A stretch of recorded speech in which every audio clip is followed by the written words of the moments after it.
নমস্কার বন্ধুরা, নন্দিনী সিম্পল কুকের আরও একটি পর্বে আপনাদের সবাইকে জানাচ্ছি স্বাগত। এই রেসিপি কখনো এভাবে বানিয়ে নিশ্চয়ই দেখা হয়নি। একবার হলেও এভাবে বানিয়ে দেখুন। এতটাই টেস্ট হয়, দুপুরবেলা গরম ভাত তো শেষ হবেই, তার সাথে সন্ধ্যেবেলা চায়ের সাথেও কিন্তু এই রেসিপিটি সবাই চাইবে। আমি গ্যারান্টি দিয়ে বলছি। তাহলে আর দেরি না করে চলুন ঝটপট করে রেসিপিটি দেখে নিই। এই রেসিপিটি তৈরি করার জন্য প্রথমে আমি এদিকে নিয়ে নিয়েছি লঙ্কা। এই যে সিমলা মির্চ যেগুলো একদমই ঝাল হয় না সেই লঙ্কাটি। এই লঙ্কাগুলোকে আমি ধুয়ে পরিষ্কার করে নিয়েছি। ২ টো আমি এখানে নিয়েছি আপনাদেরকে কেটে দেখানোর জন্য শুধুমাত্র। এই লঙ্কাগুলোকে কিন্তু বড় সাইজ করে রাখবো না। আমরা ছোট, ছোট করে কেটে নেব। বাকিগুলো আমি আগে থেকেই কেটে রেখেছিলাম। এই লঙ্কাগুলোকে প্রথমে আমি মাঝখান দিয়ে গোল, গোল করে কেটে নিচ্ছি আর ছোট, ছোট টুকরো করে নিচ্ছি। একদমই ছোট না হলেও হবে। তো দেখুন আমি কিভাবে কেটেছি ঠিক এইভাবে করে কেটে নিতে হবে। আগে থেকে আমি সবগুলোকে কেটে রেখেছিলাম। তো এখানে ৩০০ মতন লঙ্কা আমি নিয়েছিলাম। একটা পেকে গিয়েছিল বলে সেই পাকা লঙ্কাটাও আমি এখানে দিয়ে দিয়েছি। এবারে এখানে দিয়ে দেব কোঁচানো পেঁয়াজ। আর এই পেঁয়াজটাকে একটু ছোট, ছোট করে কেটে নিতে হবে। এবারে এখানে দিয়ে দিচ্ছি ২ থেকে ৩ টে কাঁচা লঙ্কা। যেহেতু আমার বাড়ির বাচ্চারা খায় তো আমি এখানে ঝালটা একটু কম দিয়েছি। আপনারা আপনাদের প্রয়োজন মতো ঝালটা বাড়িয়ে কমিয়ে নিতে পারেন। তবে ঝাল হলে কিন্তু রেসিপিটি খেতে খুব একটা বেশি ভালো লাগে না। এবার এখানে দিয়ে দিচ্ছি ১ চামচ পরিমাণ গ্রেট করে রাখা আদা। আর দিয়ে দেবো ১ চামচ পরিমাণ গ্রেট করে রাখা রসুন। এই আদা আর রসুনটা কিন্তু অবশ্যই ব্যবহার করবে। তবে যারা রসুন পেঁয়াজ খান না তারা এমনিও তৈরি করে নিতে পারেন। এবারে এখানে দিয়ে দিচ্ছি বেশ খানিকটা ধনেপাতা।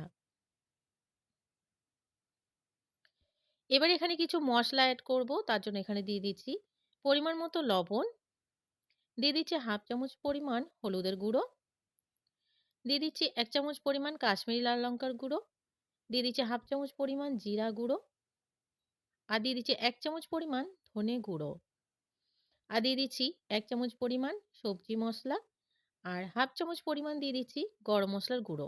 বন্ধুরা যতটা মসলা আমি এখানে যেভাবে ব্যবহার করেছি ঠিক এইভাবেই কিন্তু নিতে হবে। কম বেশি পরিমাণটা অবশ্যই দেখে রাখবেন।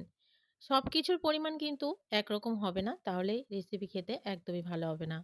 এবারে ১ম এ খুব ভালো করে সমস্ত কিছুকে একটু মেখে নিচ্ছি। যেন যে লঙ্কাতে জল থাকে সেটা একটু বেরিয়ে যায়। খুব ভালো করে সমস্ত কিছু মেখে নেওয়ার পরে এবার আমি এখানে দিয়ে দিচ্ছি ২ টো ডিম ফাটিয়ে। এখানে ২ টো আমি ডিম ব্যবহার করছি। আপনারা আপনাদের প্রয়োজন হলে তবে আরো ২ টো দিয়ে দিতে পারেন। আমার কাছে ২ টো ছিল বলে আমি ২ টো ব্যবহার করলাম। এবারে এখানে দিয়ে দেব ২ চামচ পরিমাণ বেসন। বেসনটা কিন্তু খুব বেশি দেওয়া যাবে না, একদমই অল্প পরিমাণে দিতে হবে। এবারে এখানে আমি ১ কাপ পরিমাণ চালের গুঁড়ো নিয়েছি, দিয়ে দেব এই চালের গুঁড়োটা। সমস্ত চালের গুঁড়োটাই এখানে ব্যবহার করব, তবে অল্প, অল্প পরিমাণে দিয়ে ১ম এ মেখে নিচ্ছি। অর্ধেকটা দিয়ে আমি ১ম এ মেখে নিচ্ছি, বাকিটা এখানে ব্যবহার করে নেব। তো আমি আন্দাজ করেই এখানে ১ কাপ পরিমাণ চালের গুঁড়ো নিয়েছি। তো বন্ধুরা সমস্ত চালের গুঁড়োটা লেগে গেছে আর খুব ভালো করে মেখে আমি রেডি করে নিলাম। আর কিন্তু রেস্টে রাখার একদমই প্রয়োজন নেই। এবারে এদিকে তেল গরম হতে দিয়ে দিয়েছিলাম আর এই তেলে একেকটা করে ছোট, ছোট করে পাকোড়ার আকারে তৈরি করে ছেড়ে দেব। বেশ কয়েকটা আমি ছেড়ে দিয়েছি। তো এবার উল্টে পাল্টে গোল্ডেন ব্রাউন করে ২ পাশটা ভেজে নেব। তবে এই রেসিপি তৈরি করার সময় কিন্তু গ্যাসের ফ্লেমটাকে একদমই লোতে রাখতে হবে। যেহেতু আমরা ডিম ব্যবহার করেছি। খুব তাড়াতাড়ি ভাজতে গেলে কিন্তু ডিমটা ভালোভাবে ভাজা হবে না। আর লঙ্কাগুলোও খুব ভালোভাবে ভাজা হবে না। আর একদমই পুড়ে যাবে, খেতেও ভালো লাগবে না।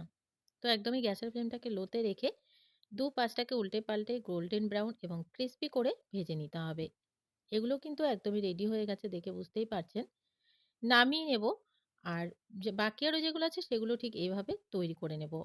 কতটা ফুলেছে দেখে বুঝতেই পারছেন। তো বন্ধুরা সমস্ত রেসিপি তৈরি করে আমি সার্ভ করে দিলাম।